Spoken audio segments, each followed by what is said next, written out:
Hey everyone, welcome back to the channel. Thank you for being here. My name is Andrew, coming to you from the beautiful Carolinas. Today's topic is going to be the narcissist wants people believing they will change. Think about that for a minute. Everyone, if you like the content, please like, subscribe, and share. So one of the main things the narcissist uses against people who are naive, vulnerable, unaware, and they don't have the education on the narcissistic abusive cycle, so they want people believing that in time they will change, they will improve, they will stop administering their poor behavior, they will be a stand-up person, a good person if you will, and they will do the right thing. That's never going to happen. Not today, not tomorrow, and not as long as this planet called Earth spins around. You see, the narcissist knows which button to press. They know how to place people in the trauma bond, they know how to devalue people, they know how to keep people strung along longer and longer. They know how to not give closure. They know when to pop up. They know how to disappear. They know when to triangulate you. They know when to respond to one of your texts. This is when you were in the relationship. And they also know that you didn't know who they were. Now, having said all those things, the narcissist wants people believing that if they work with the narcissist or work harder for the narcissist or continue to support the narcissist, that person will improve. They will change. Well, the narcissist knows that they're not going to change. And this is why so many people stay trapped and stay stuck in that narcissistic abusive cycle, because they're believing that they could do more, that they should do more, that they're obligated to do more. And that if the narcissist could just see one little bit of goodness within not only themselves, but within what that person, which possibly was you, was doing to help them, that things would improve. Well, nothing ever improves in the narcissistic relationship. These relationships deteriorate. They get worse over time. Second by second, minute by minute, day by day, etc. All the weight of the relationship, all the cumbersomeness is placed upon one person's shoulders. And it's not the narcissists, it's the other person. And that other person is doing everything they possibly can to maintain the relationship, to fix the relationship, to put out the fires that the narcissist was starting intentionally or even unintentionally. But what that person, and that person was you, it certainly was me, what we didn't realize, and we do now, is that was it was an unfixable relationship. It was an irreparable relationship. It was a relationship that was not two-sided, it was one-sided. It benefited one person, which wasn't us. It benefited the toxic person. And we, because we weren't taught this in school, we didn't realize that we were spinning our wheels, that we were on that hamster wheel of abuse, that we were on that island in an ocean of toxicity, and that nobody, and I mean nobody, was coming to save us, and that the narcissist had slowly lured us out to that island. And when they took us from the mainland and lured us out to that island of abuse, desolate, if you will, there was nothing there. There was no sun, it was clouds. There was no clarity, it was fog. There was no abundance, it was nothing but being trapped. When they lured us out there, what they did is they said to themselves, well, the person I just put on that island of abuse, which was you, they don't even realize it, but 100 meters away, there's another island. 1,000 meters away, there's another one. You see, there were many islands in that ocean of abuse, but it was you who had to heal. All the other people, most of them, probably will never heal. And you may say, why are you saying that, Andrew? Well, I'm saying that is because the people that actually heal, and you are one of them because you made it this far in the video, we are the people that are determined to figure out what kind of relationship we were in. We are no longer trapped. We are learning the definitions in the glossary on the narcissistic abusive cycle. We now know what toxicity is. We now know that person never loved us. They never cared about us. And what they wanted us doing was believing that they could change. See, it all comes together. I've said this recently in many videos. I'm going to say it again. The further you get away from the narcissist, the clearer your mind gets. The clearer your mind gets, the more devastating the reality of that relationship comes to fruition. It comes to the light, it comes to surface. And the more you realize that was a life-threatening, debilitating, taxing, challenging relationship, and that you need to stay out of it, and you need to go no contact and block that person eventually if you haven't already. The more you realize that, the more you realize that you should be grateful that you're out. Not that you were in it, and not that you could have done more, should have done more. All the guilt and all the blaming and all the responsibility, that should have all washed away by now. If it hasn't, I'm talking about on your behalf. If it hasn't, it will in time, because you need to understand it would never be enough. You could own your own country. I've said this so many times. You could own your own country. You could own all the money in the world, or your own ecosystem / solar system, whatever you want to call it.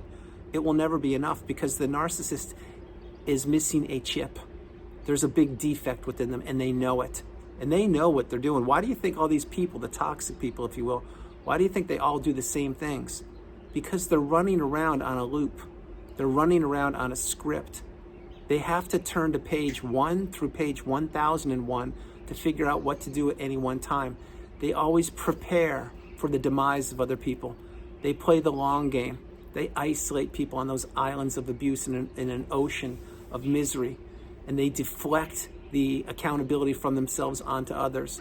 This is why the narcissist projects things. This is why they mirror people. This is why they verbally abuse people, financially abuse people, mentally abuse people, every way possible. The narcissist does not have one good bone in their body. And you may say, well, that's really rough, Andrew. Well, no, it's not. If you've been in the cycle and you've seen the pupils of the person who turned out to be your abuser, who perhaps you even fell in love with, look at you, and those pupils were swelling up with supply, knowing that the front door is going to close during a pandemic and that you would probably not make it, but you did. If you saw that, you can't unsee it. This goes back in time to the relationship, and I've shared this in thousands of videos. Once you see it, you can't unsee it. If you try to unsee what you've seen in the past, you can't do it. It's impossible. It's burned into your brain. And the reason it's burned into your brain is because it's abuse. That's why this is the relationship you need to heal from. That's why you need to stop giving chances to that toxic person. That's why you need to stop peeking on their social media. That's why you need to stop thinking that they can change. They can't change. All these people, the toxic people, want to do is continue to run around on that script in their tiny little brain and try to get as many people on the hook as they possibly can. Once they get somebody on the hook, which would be the new supply or a recycled source of supply, they toy with that person for a period of time. It could be a day, a week, a month, a couple of years. But once they do it, then they get another person on the hook, and another, and another, and another. And what they do essentially is they build up their own little posse, their own little cult of worshipers. When I say worshiper, I mean when you're in the trauma bond, that's essentially what you're doing. You didn't know it, but that's what you're doing because you were brainwashed. You didn't do it willingly. You did it because you were led to that island of isolation in the ocean of abuse, as I shared with you earlier, by the abuser, i.e. the narcissist, because they had done it before. They knew the route, they knew the course, they knew the directions, they knew which way the wind was blowing. They knew exactly which island to drop you off on, but you didn't know what you were doing. You didn't know what was going on. You must also remember, you are what I call a beautiful, bright, shining light. Now, what that means to you, maybe this is the first video you're consuming, it means you're an amazing human being. You're full of empathy, kindness, love, compassion, togetherness, growth, abundance, commitment, and so much more. These are all the adjectives that the narcissist has none of. Zero. What the narcissist has is a huge void. They have a huge wasteland. They have toxicity. They have manipulation, confusion, chaos, misdirection, parental alienation, gaming the system, hiding money, stealing people's time, breaking people's hearts, cheating on them, hanging up on them, walking 30 feet in front of them, not being present when they should have been present for people's celebrations or birthdays or holidays or graduations, etc. The narcissist is a ticking time bomb. They're a sinking ship, and they know it. They were trying to use you and your beautiful, bright, shining light as a fuel source, and they did it, truth be told, for a period of time, which was the length of that relationship until they could no longer keep that harnessed, which meant they either found a new source of supply or they took whatever they could from you because you were so beaten down you didn't realize where you were, which was on that island of isolation in the ocean of abuse. But you didn't know how you got there, and it was so foggy and your brain was so twisted, meaning you couldn't think clearly, and you were still probably pining for the abuser, i.e. the narcissist, because where you were was the trauma bond and you were caught up. You didn't know anything about these things. You weren't taught this in school.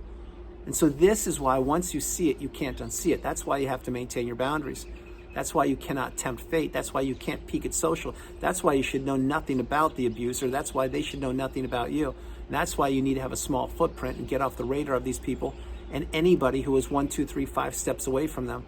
Now, sometimes there will be what I call casualties of the relationship. I created that video in early 2022.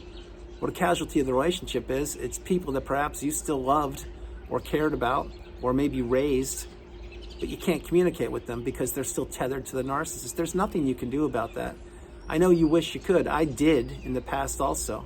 But then I realized by practicing radical acceptance that the narcissist had their grubby little paws in every relationship that I ever introduced them to, and any relationship that they introduced me to, including stepkids, etc.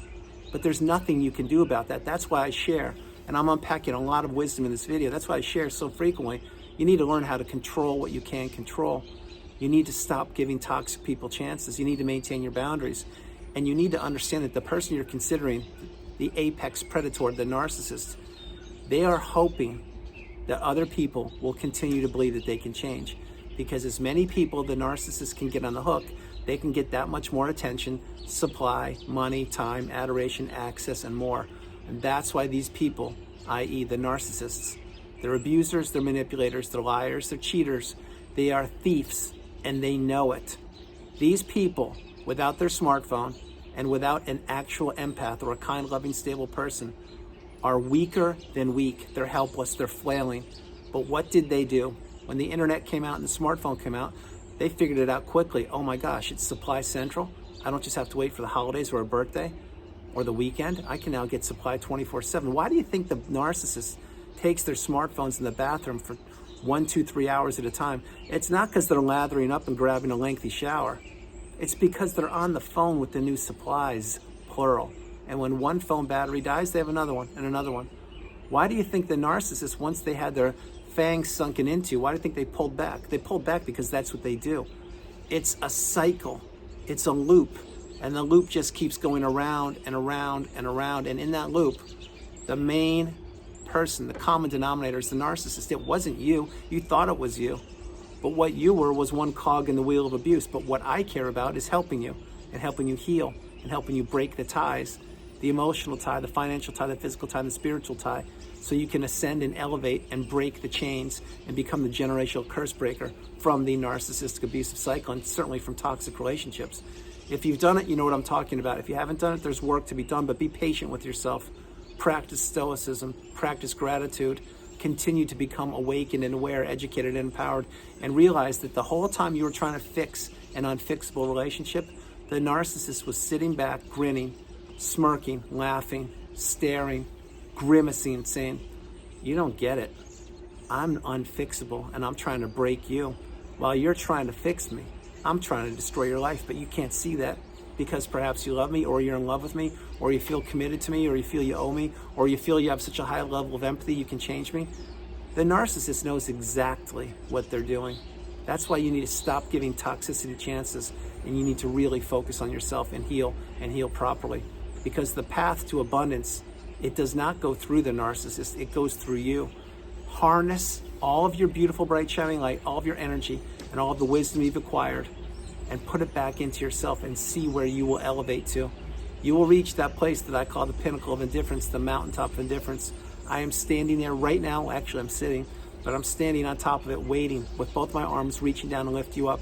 And I've lifted up tens of thousands of people, and I will lift you up too. But you have to do your part. Nobody, and I mean nobody's going to come knock on your door and save you. No one saved me. I had to save myself. So that's why you're going to have to understand that the narcissist was hoping that you would continue to believe that they would change. The only thing the narcissist ever changes, there's only one thing, and you should know it by now. It's a 4-letter word, M-A-S-K. It's the mask. And no longer do we tolerate or interact with or communicate with anybody, and I mean anybody, wearing a mask. Unless, of course, it's on Halloween, and that has already passed. Until next year. So everyone, that's the video. I hope you liked it. I loved doing it from the beautiful Carolinas. This is Andrew. Namaste. Have a great afternoon, evening, or morning. No matter where you are on the planet, you are not alone. I love you all, and I'll talk to you tomorrow. Recognize a few things. The narcissist knew that that relationship had an expiration date. They also knew you were trying to fix it. They also knew that they were playing you. They also knew that they placed you in the zombie-like, trance-like state, maybe even the trauma bond. They also knew that they had done this before.